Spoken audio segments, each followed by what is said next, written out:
हमारे कह रहे थे कि मेरे माध्यम से अनेक समाज के अनेक भवनों का निर्माण हुआ है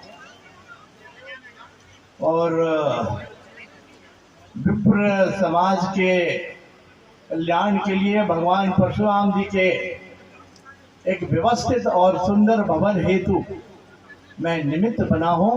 मैं कहना चाहता हूं कि मेरा मुझ में कुछ नहीं, जो कुछ है सब तेरा, और तेरा तुझको सौंप दूं का लागे है मोरा। आज जो कुछ भी हूँ आप सबके आशीर्वाद से हूँ। हमारे बहुत ही पुण्य कर्मों का उदय है कि इस अवसर को बहुत ही महत्वपूर्ण और इतिहास के महत्वपूर्ण पन्ने पे दर्ज करने के उद्देश्य से, जिनकी गर्मामय उपस्थिति से ये कार्यक्रम बहुत ही दिव्य और भव्य हो गया है, ऐसे परम पूज्य पंडित किशोर दास जी महाराज जी के प्रति मैं सबसे पहले आभार व्यक्त करना चाहता हूँ। और आभार जो है वो करेक्ट शब्द नहीं है, उनका जितना भी धन्यवाद किया जाए कोटि कोटि प्रणाम और नमन करना चाहता हूँ। मेरा मार्गदर्शन किया है, पथ प्रदर्शन किया है। जब वो जिलाध्यक्ष थे, मुझे स्मरण आता है, तो पंडित गोपाल भार्गव जी बोले मेरी इच्छा है कि तुम कार्यकारी अध्यक्ष बन जाओ। तो संविधान में ऐसी कोई व्यवस्था नहीं थी। तो उन्होंने कहा अच्छा फिर एक काम करो, तुम हमसे नीचे और क्या हो सकता है, कहीं उपाध्यक्ष। कहने नहीं, उपाध्यक्ष नहीं, वरिष्ठ उपाध्यक्ष बनाओ। और वरिष्ठ उपाध्यक्ष के साथ उन्होंने कहा इन्हें कोषाध्यक्ष भी बना दो, स्वयं के संसाधनों से कर दी।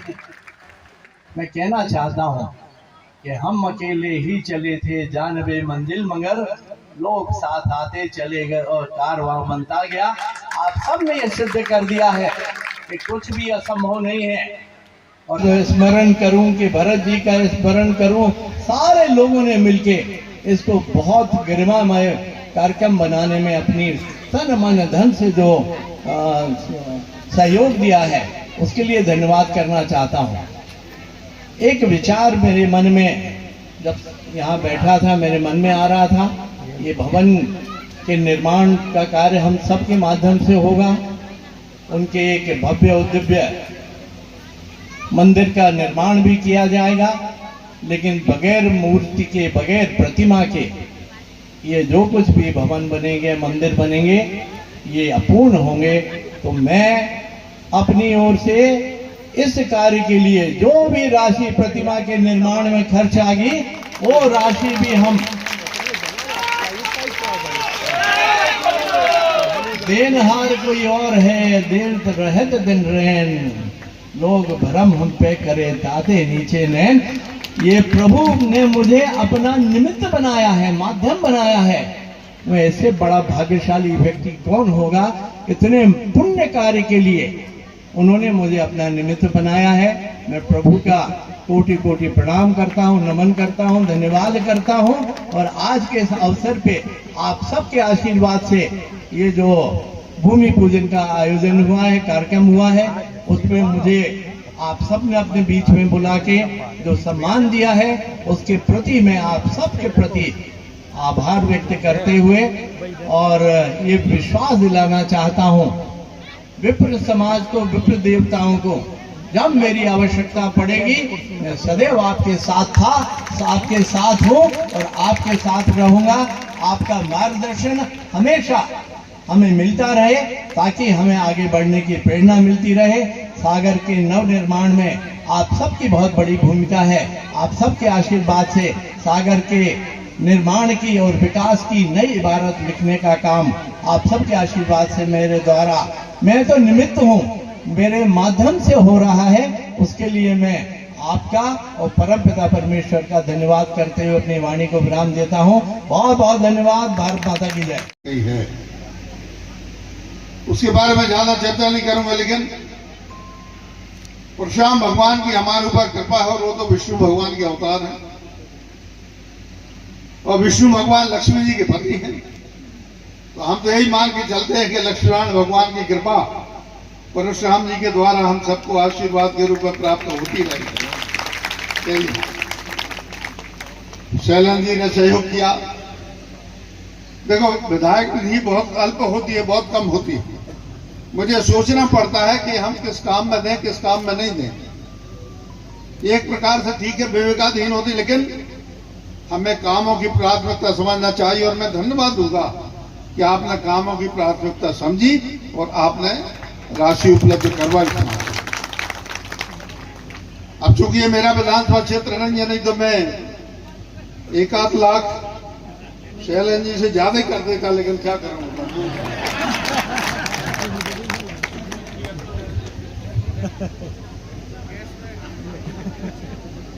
हालांकि मैंने अपने विधानसभा क्षेत्र में सभी समाजों के, कोई भी समाज उनके मंगल भवन बनवाए, कई वर्षों पहले बनवाए, अभी बन रहे हैं। हमारे यहाँ गुरगुनिया मंदिर है, वहां पर भी हमने बहुत अच्छी धर्मशाला के लिए अभी 50 लाख रुपए की राशि दी। तो ये इसलिए कि सरकार ने कुछ छोटे मोटे अधिकार हम लोगों को दे दिए, तो हम सोचते हैं चलो कैसे भी किसी एक आवश्यकता की पूर्ति हो रही। मंत्री बनने पर दे देना, मंत्री बनने पर दे देना। जिन लोगों ने सहयोग किया सबके लिए धन्यवाद।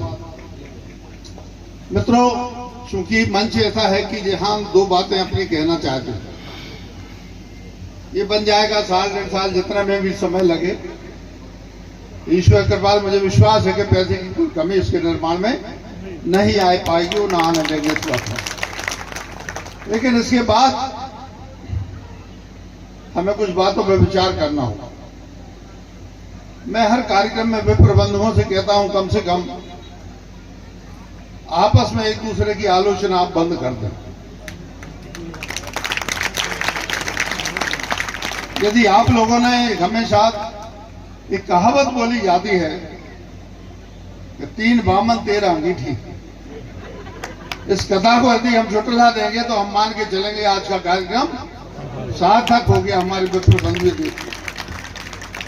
पता चला कि जय महाराज जैसे, जय महाराज जैसे, जय उसे कह रहे ऐसी करे, वो ऐसे, वे रात को एक संग पिया थे, वे के संग जो करे थे वो करे थे, कल लागा।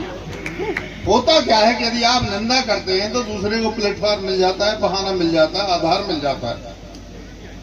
हम नहीं कह रहे, वो तो उनके वो महाराज फलाना मिसर जी कह रहे थे फलाना दुबे जी के खिलाफ। होता क्या है कि हम खुद के शत्रु हो जाते हैं। आप सभी लोगों से कहना है, भवन बन जाएगा, सारी बातें बन जाएगी, लेकिन हमें अपने आचरण में कुछ सुधार करना पड़ेगा। कुछ समाज ऐसी हैं कि उनकी यदि दुर्गंध भी हो तो उसके लिए वो सुगंध बताते हैं, प्रशंसा करते हैं। लेकिन हम सभी लोग ऐसे हैं जो एक दूसरे के खिलाफ, ये जिस भी व्यक्ति ने वो कहानी बनाई होगी, और एक बहुत ही मैं कहना नहीं चाहता हूं, वो कहने लायक वो कहावत नहीं है, अच्छा नहीं लगता है, समझ गया। तो ऐसी कहावत हमारे जीवन में सार्थक नहीं हो, इस बात को गांठ बांध के रख लें। दूसरी बात ये कहना चाहता हूं कि कभी लोग कहते नहीं कि हम ब्राह्मणों का ऐसा था, नेहरू जी के समय ऐसा था, आजादी के पहले ऐसा था, हमारा प्रभुत्व था, हमारे राष्ट्रपति थे, हमारे प्रधानमंत्री थे, हमारे मुख्यमंत्री थे, हाई कोर्ट सुप्रीम कोर्ट में हमारे जज थे, हमारे इतने IAS थे, हमारे अब कितने बचे? मुश्किल से उसकी तुलना में 10-15% बचे होंगे। तो इसलिए आप सभी से कहना चाहते हैं कि बच्चों को पढ़ाइए, पढ़ाइए, लिखाइए, उन्हें आगे बढ़ाइए। मुझे बड़ी खुशी हुई कि यूपीएससी की परीक्षा में अपने समाज की एक बालिका ने 100 में से 100 नंबर प्राप्त किए। इससे ज्यादा कोई बात नहीं, क्योंकि आपके लिए कोई वजीफा नहीं है, आपके लिए स्कॉलरशिप नहीं है, आपके लिए कोचिंग की व्यवस्था नहीं है। तो जब नहीं है तो आगे बढ़ाना है बच्चों को, क्योंकि आपके पास कोई जमींदारी नहीं है, आपके पास कोई व्यापार नहीं है, आपके पास मैन्युफैक्चरिंग नहीं है, आपके पास अन्य कमाई के कोई साधन नहीं है। छोटी मोटी नौकरी, कोई मास्टर है, कोई बाबू है, कोई और होगा, तहसीलदार होगा, एक आध थानेदार होगा, जो कुछ भी होगा, लेकिन इससे संसार नहीं चलता। और इसलिए मैं सभी से आग्रह करता हूं कि बच्चों को खूब पढ़ाएं।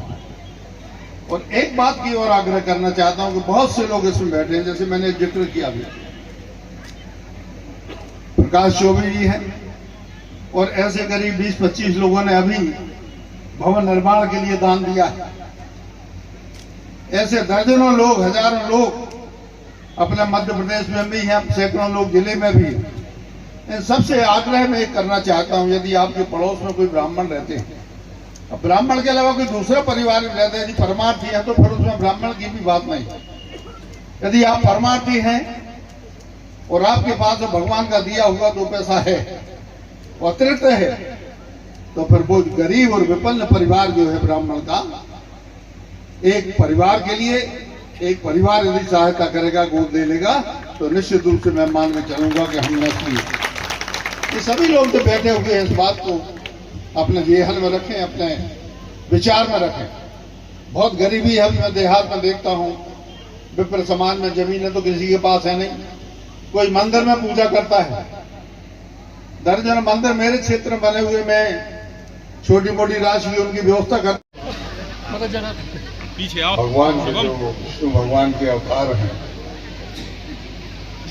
एक प्रकार से थोड़ा बहुत स्वरूप भक्तों के अंदर, और उनका जो एक छोटा सा कण भी यदि उनका हमारे अंदर है तो उद्घोष में समझ में आना चाहिए। जय जय परशुराम। आज के इस गरिमामयी सज्जनों के इस विशेष रूप से स्वजन और सभी जन जो यहाँ पर उपस्थित हैं, ऐसे सभी मेरे मित्र, बड़ी संख्या में नारी शक्ति भी यहाँ पर विराजमान है। यह एक बहुत अच्छी बात, अच्छा संकेत है। ऐसे शुभ अवसर पर गोधूली बेला में मंच पर विराजमान हम सबके सम्मानीय आदर के केंद्र, हम सबके पूज्य गोरेलाल कुंज के महाराज जी, हमारे किशोरदास जी, जो कृपा पूर्वक इस कार्यक्रम के लिए विशेष रूप से हमारे बीच में पधारे हैं, उनके श्री चरणों में प्रणाम है। देखने के लिए मिला है। मित्रों, हर समाज के आजकल चूंकि स्कूल इत्यादि में कार्यक्रम बंद हो गए, शादियां ब्याह नहीं होते, प्रतिबंध लग गया शिक्षा विभाग का, और नहीं। हर समाज को आवश्यकता होती है, वो समाज जो निर्धन है, गरीब है, लाचार है, कि हमारी बेटी की शादी, बेटे की शादी कम राशि में हो जाए, ऐसे स्थान पर हो जाए जहां पैसे नहीं लगे। आजकल बड़े बड़े मैरिज गार्डन बन गए हैं, 4 लाख, 5 लाख, 10 लाख रुपए तक खर्च होते हैं। एक प्लेट खाना खाओ तो पता चला कि 1000-1500 रुपया खाने की प्लेट के लग गए। भले ही उसमें 10 रुपए का खाना खाएं, लेकिन ये जो परंपराएं बन गई है नहीं अपने देश में, यहां भी रिसेप्शन हो रहा, वहां भी रिसेप्शन हो रहा, वहां भी रिसेप्शन, ऐसी खर्चीली शादियों से बचने के लिए समाज को अपना भवन चाहिए कि भैया हमारा इतना बजट है, हम इसमें खर्च करना चाहते हैं, लेकिन उस कार्यक्रम को आयोजित करने के लिए हमें एक छत चाहिए, आशियाना चाहिए, हमें अपना भवन चाहिए। और उस भवन के लिए हमारी आज भूमि पूजन हुआ, महाराज जी को भी प्रणाम है, धन्यवाद है। और सभी सहयोगियों के लिए जिन लोगों ने यहाँ पर अपने अपने नाम यहाँ पर लिखा है। हो सकता है बहुत से लोग यहाँ पर उपस्थित नहीं हो, वो भी इसमें कुछ योगदान करना चाहते हैं। उन सभी का स्वागत है। और एक कार्यालय खुलेगा ऐसे, और कार्यालय में लोग आके अपने किसी भी तरह से रसीद बंदी से, चाहे तो आरटीजीएस के इलेक्ट्रॉनिक फंड ट्रांसफर के माध्यम से, कोई एक नंबर होगा वो दे दिया जाएगा, उस माध्यम से आप अपने सहयोग की राशि दें। कोई आवश्यक नहीं कि आप लाख रुपया दें, 2 लाख रुपया दें, 50 लाख रुपया दें। आपका 1.25 रुपया भी ब्राह्मण का दिया हुआ 1.25 करोड़ के बराबर होता है, मान के चलता है।